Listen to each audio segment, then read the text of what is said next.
शादी से पहले सुधा के मन में हजार डर बैठे थे। सास का आतंक, ससुर का खौफ, नंदों का डर और देवर जेठ से घबराहट।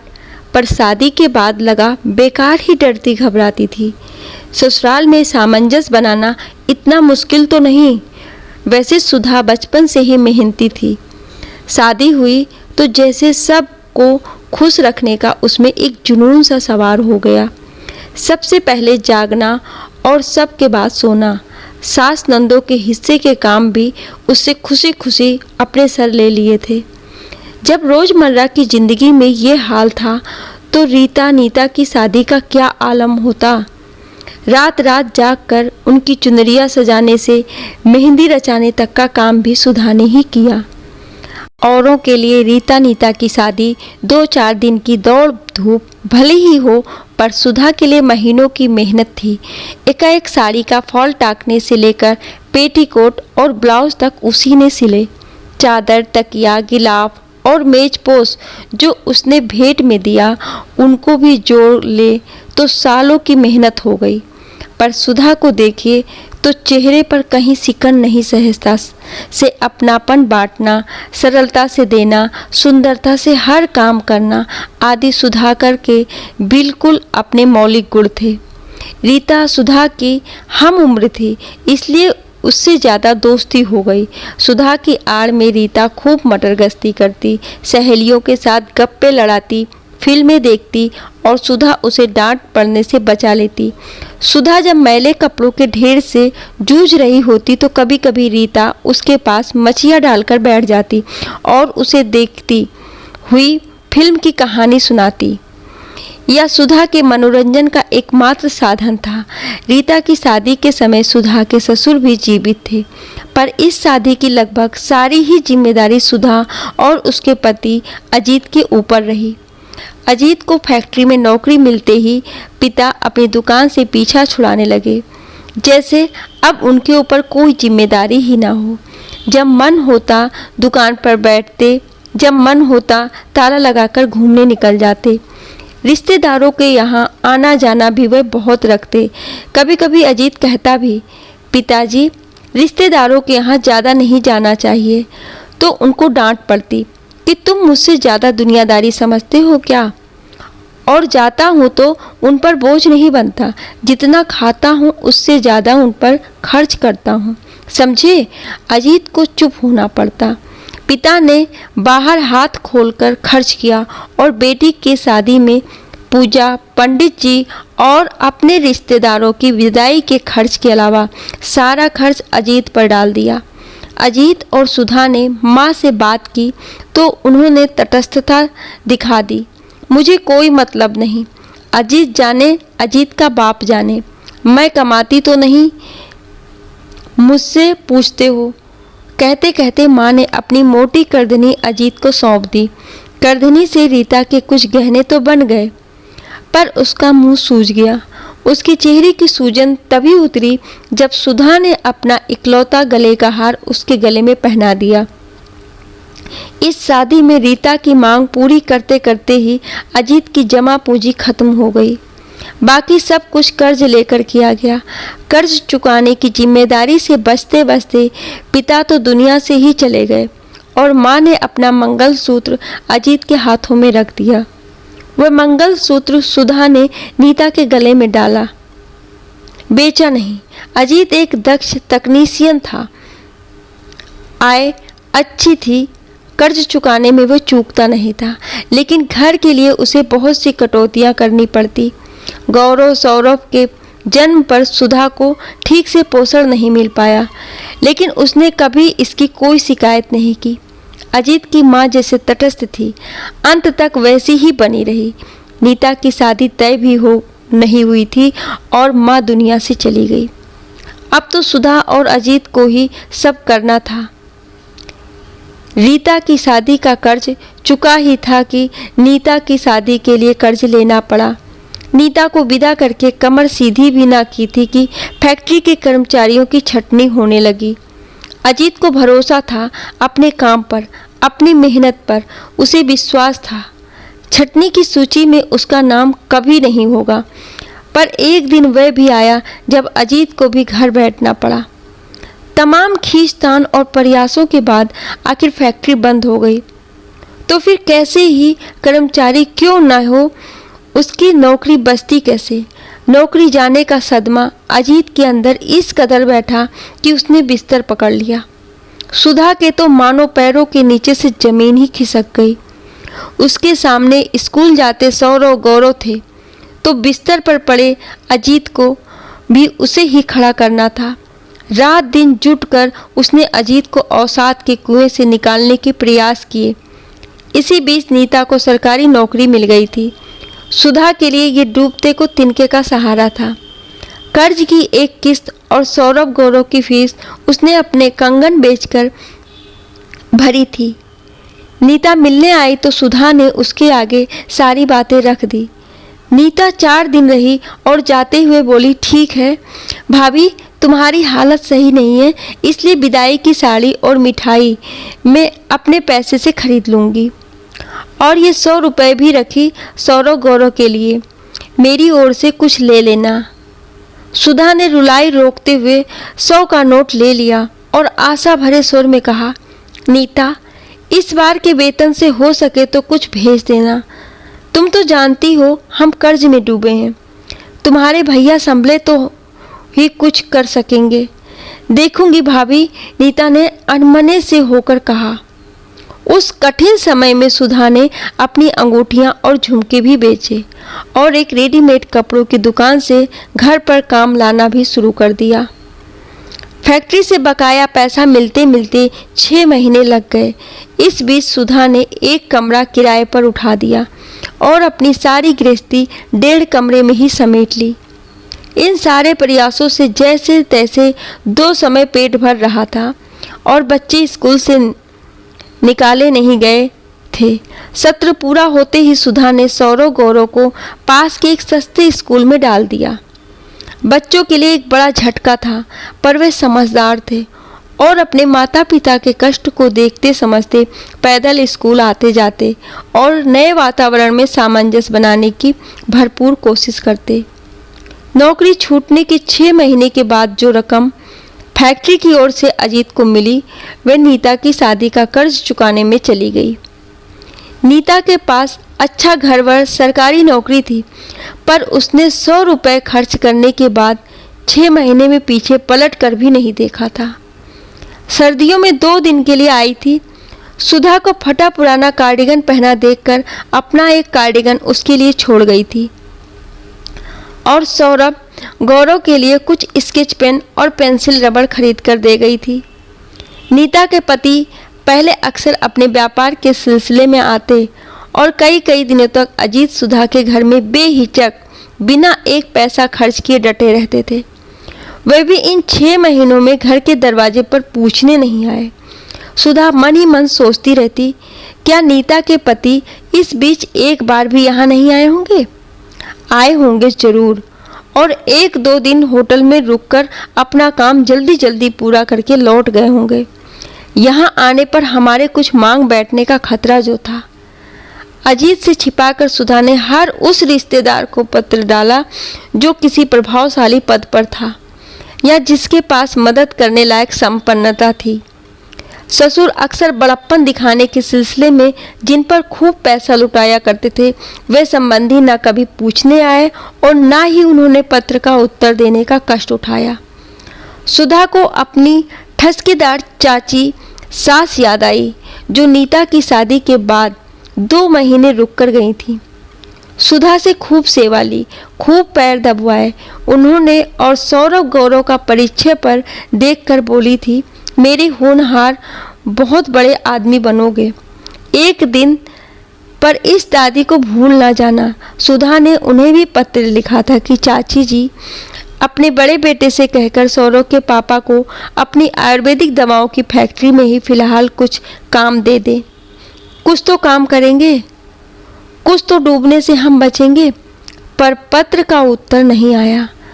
अजीत की बुआ तीसरे चौथे साल भतीजे के घर आती और कम से कम महीने भर रहकर जाती थी। जाते समय अच्छी खासी विदाई की आशा भी रखती थी और फिर आदेश दे जाती अब के जाड़ों में मेरे लिए अंगूर गुच्छा बुनाई के स्वेटर बुनकर भेज देना। इस बार सुधा आंवले का अचार जरा बढ़ा कर डालना और एक डिब्बा मेरे लिए भिजवा देना। इन बुआ जी को सुधा के पत्र भेजा कि अपने कंपनी सेक्रेटरी दामाद और ऑफिसर बेटे से हमारे लिए कुछ सिफारिश कर दे। इस समय हमें हर तरह से मदद की ज़रूरत है। बुआ का पोस्ट कार्ड आया था। अपनी कुशलता के अलावा बेटे और दामाद की व्यस्तता की बात थी और ना किसी का पता दिया था, ना फ़ोन नंबर और ना उन तक आदेश पहुंचाने का आश्वासन। 16 महीने में सबकी परीक्षा हो गई। कितने खोखले निकले सारे रिश्ते, कितने स्वार्थी, कितने संवेदनहीन। सुधा सूरज निकलने तक घर के काम निपटाकर सिलाई मशीन की खड़खड़ में डूब जाती। जब घर में अकेली होती तभी पत्र लिखती और चुपके से डाल आती। कई महीनों के बाद अजीत ने काम करना शुरू किया। मनोस्थिति और आर्थिक स्थिति के दबाव में उसे जो पहला विकल्प मिला उसने स्वीकार कर लिया। घर आकर जब उसने सुधा को बताया कि वह टायल इंटर कॉलेज का एक गार्ड बन गया है तो सुधा को बड़ा धक्का लगा।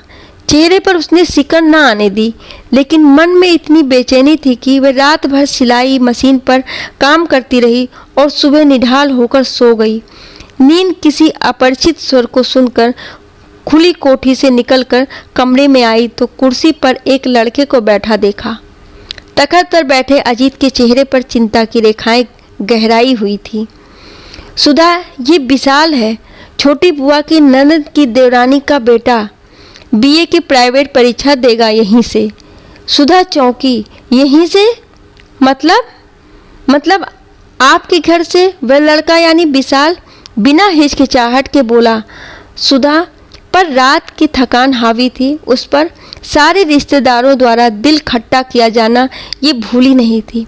उसका पति 2000 के लिए गार्ड बना सारे दिन खड़ा रहे और रिश्तेदारों के रिश्तेदार तक हमारे घर को मुफ्त खोरी का अड्डा बना ले। पहली बार उसने महसूस किया कि खून खोलना किसे कहते हैं। तुम्हारी परीक्षा में तो लंबा समय लगेगा, क्यों? सुधा ने तीखी दृष्टि से विशाल की ओर देखा। हाँ, 1 महीने रहूँगा। तुम्हें हमारा पता किसने दिया? आपकी बुआ सास जी ने, लड़का रौब से बोला। उन्होंने कहा कि मेरे मायके में आराम से रहना, पढ़ना, परीक्षा देना, तुम्हें कोई परेशानी नहीं होगी। उन्होंने हमसे तो कुछ नहीं पूछा था। भला महीने भर कोई मेरे घर में रहेगा तो मुझे परेशानी कैसे ना होगी? 1.5 कमरे में हम 4 लोग रहते हैं और बुआ जी ने तो तुमसे ये भी नहीं कहा होगा कि मेरा भतीजा और उसका परिवार भूखों मरने की हालत में वे क्या कहेगी। उनके लिए भतीजे का घर एक आराम फरमाने की जगह है। बस लड़का अवाक सा सुधा को देख रहा था। अजीत भी चुप था। उसने सुधा का ये रूप पहले कभी नहीं देखा था। वह सोच रहा था कि सुधा उठकर अंदर चली गई। थोड़ी देर में सुधा चाय लेकर आई और विशाल की चाय खत्म करते बोली, सुनो विशाल, हम खुद बहुत परेशानी में हैं। हम तुम्हें अपने साथ 1 महीना तो क्या 1 दिन भी नहीं रख सकते। अजीत उठकर अंदर चला गया। विशाल उलझन से भरा हुआ सुधा को देख रहा था। सुधा उसे इस तरह अपनी तरफ देखते थोड़ा पिघल उठी। बेटा, तुम पढ़ने लिखने वाले बच्चे हो, अभी हमारी परेशानियों और कष्टों को क्या समझोगे? पर मैं हाथ जोड़ती हूँ, तुम अपने रहने की व्यवस्था कहीं और कर लो। विशाल को उठकर जाना पड़ा। उसके जाते ही अजीत सुधा के पास आ बैठा और बोला, सुधा, मुझे तुमसे ये उम्मीद ना थी, पर यह जरूरी था। अजीत, हम सौरभ गौरव की सूखी रोटी में से क्या कटौती कर सकते हैं? क्या बुआ हमारी स्थिति नहीं जानती? मैंने उन्हें पत्र लिखा था, उन्होंने उत्तर तक नहीं दिया। तुम्हें भी समझना चाहिए कि मौके पर सब कैसे बच रहे हैं। मदद को कोई नहीं आया और ना ही कोई आएगा। तुम नाराज क्यों होते हो? नाराज नहीं हूँ, मैं तो ये कह रहा हूँ कि तुमने कितने सरलता से सुलझा दिया मामला, वरना हम पर नए सिरे से कर्ज चढ़ना शुरू हो गया होता। नहीं अजीत, अब ऐसा नहीं होगा कि जो चाहे जब चाहे चला आए और पैर पसार कर पड़ा रहे। अच्छा, अगर बुआ लड़ने आ गई तो क्या करोगी? जो मुझे करना चाहिए वही करूँगी। पहले प्यार से समझाने की कोशिश करूंगी, नहीं समझेंगी तो अपनी बात कहूंगी। अपने बच्चों की माँ हूँ, उनका भला बुरा तो मैं ही देखूंगी। अजीत, हमें छटनी करनी होगी, अपने परायों की छटनी। दूर के रिश्तेदार ही नहीं, पास वालों की भी तो आजमा कर देखा। बुआ क्या दूर की रिश्तेदार होती हैं? या चाची या मामी? ऐसे लोगों से आगे मैं नहीं निभा पाऊंगी। तुमने जितनी कठिन परिस्थितियों में मेरा साथ निभाया है, इसके बाद तो मैं यही कहूँगा कि तुम लाखों में एक हो, क्योंकि मेरा गार्ड बन जाने पर भी तुमने कोई खराब प्रतिक्रिया जाहिर नहीं की। ये थोड़े दिन की बात है अजीत। वहाँ गेट पर खड़े खड़े ही तुम निराश ना हो और सोचना क्या क्या संभव है, कहाँ कहाँ तुम्हारी योग्यता का उपयोग हो सकता है, उसके अनुसार प्रयास करना। देखना एक दिन तुम जरूर सफल होगे और हमारी गाड़ी फिर से पटरी पर आ जाएगी। अजीत गार्ड की ड्यूटी देने के बाद बचे समय में उपयुक्त नौकरी के लिए भागदौड़ भी करता रहता। सुधा और बच्चों का पूरा सहयोग उसे मिल रहा था। अजीत और सुधा की कमाई के साथ किराए का पैसा जोड़कर फैक्ट्री के वेतन का आधा भी मुश्किल से हो पाता था। पर बच्चों की दुर्दशा नहीं होगी, उन्हें इतना विश्वास हो गया था। तभी एक दिन घर के आगे एक चमचमाती कार दिखी और उससे लगदग रीता उतरी। सुधा ने लपक कर रीता को गले लगाया और पूछा, कार कब खरीदी? रीता का मुंह फूला हुआ था। अंदर आते ही, बस भैया, पर बरस पड़ी, तुमने मेरी भी नाक कटा कर रख दी। अपनी तो खैर कटाई कटाई की, कैसे कट गई तुम्हारी नाक? अजीत ने आश्चर्य से पूछा। अरे क्या जरूरत थी तुम्हें उसी स्कूल में गार्ड बनने की? जानते हो वहाँ मेरे चाचा ससुर का पोता पढ़ता है। उसने हमारी शादी के फोटोग्राफ देखते हुए तुम्हें पहचान लिया। सबके बीच में बोल पड़ा, यह तो अपने स्कूल का गार्ड है। तुम्हें गार्ड बनना था तो वो कहीं और बनते, स्कूलों की कमी है क्या? तो तुम भी कह देती कि ये फोटो वाला भाई तो मर चुका है, वह गार्ड कैसे बन सकता है? उसका भूत गार्ड बन गया हो तो बन गया हो। रीता का गुस्सा और तिरस्कार भरा चेहरा देख अजीत भी उबल पड़ा था। बुरी बातें ना बोलो अजीत, सुधा ने डांटा। मेरा खून खौल रहा है। सुधा, मुझे बोलने दो। यही बहन है जिसकी फरमाइश पूरी करने में मैं अपनी सारी जमा पूंजी लुटा दी। आज मेरा पैसा होता तो काम आता कि नहीं? पिताजी ने अपनी जिम्मेदारी मेरे सर डाल दी और इसे भी शर्म नहीं आई। रीता, तुम बड़ी इज्जतदार हो तो अपने घर में रहो, मुझ गरीब के घर क्यों आती हो? अब जाकर कह देना अपने रिश्तेदारों से कि मेरा भाई मर गया। रीता भाई की आंखें तरेर कर देख रही थी। भाभी समझा लो भैया को। आंखें तरेर कर रीता बोली, अब मुझे ज़्यादा गुस्सा ना दिलाएं। अब भी तुम गुस्सा दिखाने की बेशर्मी करोगी? रीता सुधा ने आश्चर्य से कहा। सब रिश्तेदार आजमाए परखे मैंने, कठिन समय में सब झूठे निकले, पर तुमसे मेरा मन इतना औंधा मुँह रखता है था कि तुम्हारी सारी बेरुखी के बावजूद भी मैं तुमसे कभी नाराज नहीं हो पाई। इतने लंबे संघर्ष और कष्ट के बावजूद तुम्हारे भैया ने कभी मुझे नहीं कोसा और तुम ही ये भाषा बोल रही हो। अभी तो तुम्हारे भैया ने ही कहा था, अब मैं भी कह रही हूँ कि समझ लो, हम मर गए तुम्हारे लिए, समझी? जितना तुम अपनी विदाई में फुकवाओगी उतने में हम अपने बच्चों के लिए नए कपड़े जूते खरीद लाएंगे। सारी कटौती मेरे बच्चों के लिए ही क्यों हो? अब बैठी बैठी मुंह पाए क्या देख रही हो? यहाँ से उठो और अपनी कार में बैठो, अपना घर जाओ और इज्जतदारों की तरह रहो। हम गरीबों को अपने रिश्तेदार समझो ही मत। रीता पैर पटक कर बड़बड़ाती चली गई। मेरी बला से भाड़ में जाओ, सब भीख मांगो, दरवाजे दरवाजे जाकर यही बाकी रह गया है। निश्चिंत रहो, तुम्हारे दरवाजे पर मांगने नहीं आएंगे। अजीत अंदर से चीखा। रीता तो चली गई, लेकिन अजीत फूट फूट कर रो पड़ा। सुधा जब उसे चुप कराने लगी तो उसने बोला, सुधा, ये मेरी बहनें हैं जिनके लिए मैंने अपने हर सपनों को कुर्बानी दी। आज उन्होंने ये भी नहीं मुझसे पूछा कि भैया आपको गार्ड की नौकरी क्यों करनी पड़ी। उन्हें अपनी इज्जत की पड़ी है। जब इन्हें अपने भाई की मदद करनी चाहिए थी, अपने भाई का दाहिना हाथ बनकर खड़ा होना चाहिए था, उस समय ये अपनी इज्जत की दुहाई देकर मेरी रोजी रोटी छीनने भी चली आई। अगर ऐसी होती ये बहनें तो मुझे नहीं चाहिए थी कोई बहन। शांत हो जाओ अजीत, अच्छा हुआ कि हमारा अंधा मुंह टूट गया। देख लिया अपनों को, अपनी प्रतिष्ठा के आगे उन्हें हमारे पेट का भी कोई महत्व नहीं दिखता। हम भूखे मर जाएं पर उनको इज्जत ना घटे। अच्छा है कि अपने परायों की छटनी हो रही है। उठो, तुम्हें आज इंटरव्यू देने जाना है। नहा धो लो और तरोताज़ा हो जाओ। अगर ये नौकरी तुम्हें मिल गई तो साथ ही रूठी हुई बहन भी मिल जाएगी। टूटे हुए रिश्तों की डोरी अगर जुड़ती भी है तो उनमें गांठ पड़ जाती है। तुमने इतने लंबे समय तक मुझ में कुंठा की गांठ नहीं पड़ने दी। अब दूसरी गांठों की भी बात मत करो। नहीं करूंगी, मेरे लिए तुमसे बढ़कर कोई नहीं है।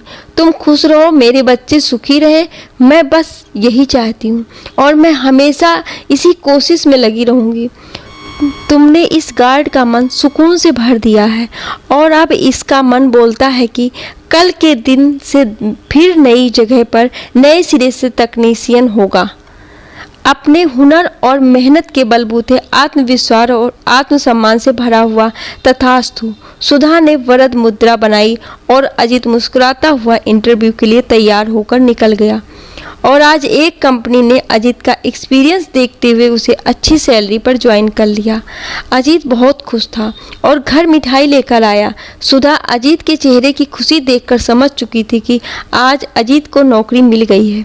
अजीत और सुधा की मेहनत की वजह से फिर उनकी गाड़ी पटरी पर आ गई और वे दोनों अपने बच्चों के साथ बहुत खुशहाल जिंदगी व्यतीत करने लगे।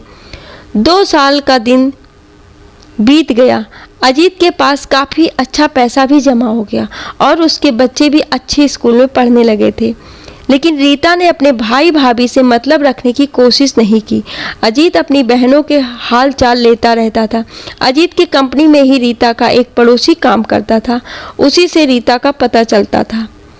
रीता से भी फ़ोन पर बात होती थी। एक दिन अजीत अपने ऑफिस में था कि रीता के पड़ोसी से पता चला कि रीता के पति की नौकरी छूट गई है और उसके पति ने जो गाड़ी लोन लिया था उसे लोन न भरने के कारण कंपनी वाले गाड़ी खींच ले गए। अजीत अपनी बहन की तकलीफ सुनकर मन ही मन बहुत दुखी हुआ। जब शाम को ऑफिस से घर आया तो उसका चेहरा उतरा हुआ था। तो सुधा ने उसके उतरे हुए चेहरे को देखकर पूछा, क्या बात है जी, आज तुम्हारा मूड इतना खराब क्यों है? अजीत ने उसे रीता के बारे में सारी बातें बता दी। सुधा का भी रीता से काफ़ी लगाव था, इसलिए उसके चेहरे पर भी परेशानी के भाव आ गए। उसने अजीत से पूछा, आप क्या करोगे? अजीत ने कहा, मैं क्या कर सकता हूँ? रीता ने मुझे इस लायक छोड़ा ही नहीं है कि मैं उसके लिए कुछ कर सकूँ। सुधा ने आश्चर्यचकित होते हुए कहा, क्यों? तुम्हारी बहन ने जो तुम्हारे साथ किया वही तुम उसके साथ भी करोगे? एक दिन तुम्हारी बहन ने तुम्हारे दुख तकलीफ में तुम्हारा साथ नहीं दिया था और आज तुम भी उसके साथ यही करोगे? अजीत रीता के माता पिता नहीं हैं। अगर एक बार माँ बाबूजी होते तो हम रिश्ता तोड़ भी सकते थे, लेकिन आज मायके के नाम पर हमें दोनों हैं, तो क्या रीता के बचपने की हम उसको ये सजा देंगे कि उसका मायका ख़त्म कर देंगे? नहीं अजीत, ऐसा नहीं होगा। तुम अपनी बहन के पास जाओ और उसे जो भी मदद की ज़रूरत है, जितना तुमसे बनता है उसकी मदद करो। पर तुम्हारी बहन है। अजीत की आंखों में आंसू आ गए। उसने कहा कि सुधा, मैं भी रीता की मदद करना चाहता था। मैंने अपने दोनों बहनों को अपनी बेटियों की तरह पाला है, लेकिन मैं संकोच कर रहा था कि रीता ने तुम्हारे सामने मुझे नीचा दिखाया तो शायद तुम उसकी मदद ना करना चाहो। लोग झूठ में ही ननद भाभी का रिश्ता बदनाम करते हैं। अगर भाभी तुम्हारी जैसी हो तो किसी भी ननद को मायके में माँ की कमी नहीं खलेगी। इधर जब रीता को पता चला कि उसके भैया आए हैं, उसकी आंखों से आंसू नहीं रुक रहे थे। वह अपने भैया के पैरों पर गिरकर रोने लगी। मुझे माफ़ कर दीजिए भैया, एक दिन इसी पैसे के घमंड से मैंने आपको और भाभी को नीचा दिखाया था और एक आप हैं जो मेरी तकलीफ को सुनकर भागे दौड़े चले आए हैं। मुझे माफ़ कर दो भैया, मुझे माफ़ कर दो। अजीत ने रीता को उठाकर अपने गले लगा लिया। रीता को अपनी गलती का एहसास हो गया था। उसने अपनी भाभी से भी फ़ोन करके क्षमा मांगी। सुधा ने कहा कि रीता, बुरा दिन किसी का भी आ सकता है, हमें पैसों का घमंड कभी नहीं करना चाहिए। खैर, जो हुआ सो हुआ। तुम इस बुरे वक्त में बिल्कुल भी घबराना नहीं, क्योंकि मैं और तुम्हारे भैया तुम्हारे साथ हैं। रीता को अब समझ में आ चुका था कि अपनों का साथ दुख की घड़ी में मरहम का काम करता है। दुख की घड़ी में हमें हमेशा अपनों का साथ देना चाहिए, उनके जले पर नमक नहीं छिड़कना चाहिए। ये कहानी आपको कैसी लगी, आप मुझे अपनी राय कमेंट बॉक्स में ज़रूर दीजिएगा और ऐसी ही कहानियाँ सुनने के लिए हमें सब्सक्राइब ज़रूर करें। Thank you.